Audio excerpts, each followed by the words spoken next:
a few of like the objective metrics like it talks about would be if you really want to geek out on this stuff and you're someone who loves, the nerding side of things, the data side of things, testing your blood sugar levels, in the morning, and like how you react to meals. So your postprandial blood sugar, if that's pretty stable, if you are very insulin resistant, that's going to be, kind of spiked and then crashed afterwards.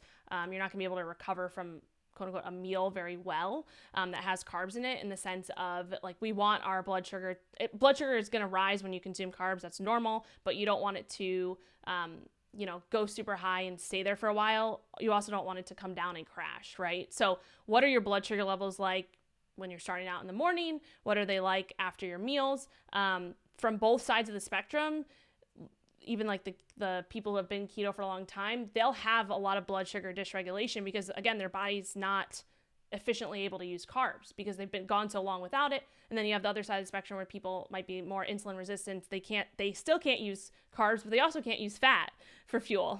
So that's an issue on its own. But that's an objective way, is just like testing blood sugar levels, seeing if you do have blood sugar dysregulation. You can also test other markers like fasting insulin, things like that, to see where that's at. Also testing your ketones if you want. That's another objective metric to see if you can get into a state of ketosis relatively quickly. So for me, I used to do that a little bit when I was nerding out on this. It's like I would eat, a bunch of carbs like the night before, and then I would basically see how long it took me to get back into a state of ketosis, the next day or a day later. And I would kind of test how fast that happened, just for fun. But those are more the objective nerding out side of things. For the subjective part and the things that I focus on, like with my clients, is really just focusing on kind of the overall lifestyle. Like, can you wake up in the morning and like, do you wake up every single morning hungry, right? That's one thing that is going to obviously play into the blood sugar dysregulation. But do you wake up in the morning hungry every single morning? It's normal for some mornings to be hungry. Like for me, sometimes I wake up and I'm ravenous, probably because I trained a little bit harder the day before or whatever it may be. But if that's an everyday thing, like if you can't wake up and just go like a little bit, like an hour without eating food, there's probably something going on there. So that would be one sign that you're a little bit metabolically inflexible. If you can't, go without eating for a few hours and you're always just looking for food and thinking about food, that's probably a little bit of an issue. That obviously there's some psychological issues there. But if you just feel like you can't go a little bit of a long period of time without eating, so if you can't fast, then that's probably a sign that, you might be a little bit metabolically inflexible. There's other things as well, like, how your energy levels are out throughout the day. If you're always feeling like you're, you can't focus. So kind of bringing it back to, okay, how do I become more metabolically flexible? That will go back to where you're coming from and what side of the spectrum you're kind of on, and really in the sense of just bringing it back to balance is what I like to say.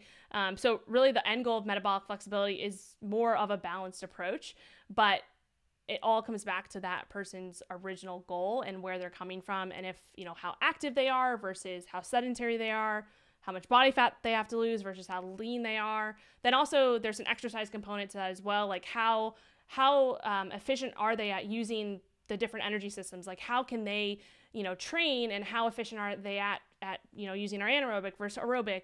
All of that kind of plays into it as well. It is more so moving towards that balanced approach, and that's really the goal of metabolic flexibility, is being able to use more of a balanced approach, but also benefiting from, like I said, being able to, fast for a little bit long periods of time, being able to utilize ketones for fuel if you find that that's beneficial for your mental clarity, your mental focus, things like that. But then also being able to use carbs, right? So I think that, my whole thing with metabolic flexibility, it's really, there's no like set, like, hey, you're metabolically flexible if you can do this. It doesn't really work like that. It's really something that you're kind of, it's like the end goal, but you're never going to actually reach that end goal, right? And so it's kind of being able to structure your nutrition so that it works with what you're doing at the time. So you mentioned stress is a huge thing. I think that there's something behind putting yourself into a stressful state for a period of time. And we know that ketosis can actually be a stress on your body if you haven't been in it before. And that can be a good stress, and then it can be a bad stress if you do it too long. Same with fasting. So it's kind of finding that balance between these things and utilizing them in a way that works for you. But I think the benefits of metabolic flexibility is just like having more of that balanced approach. And like I said, I work with a lot of people who are coming from low carb keto, and they are just so psychologically afraid of carbs, but then obviously physiologically their body is so on that spectrum as well that they've adapted away from it. So it's coming back to that side of it and bringing a little bit more in the middle. And then same with someone who's been carb dependent for their whole life, and maybe they have had issues with, being super food focused, appetites all over the place, blood sugars all over the place, and they need to bring in a little bit of a lower carb approach. So with that being said, it just all comes down to that individual approach and finding out where they're at. And then, like you said, the stress is such a big component to it.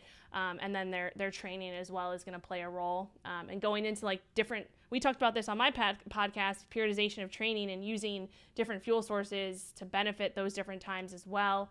And just kind of being more aware of it and using it in that sense. So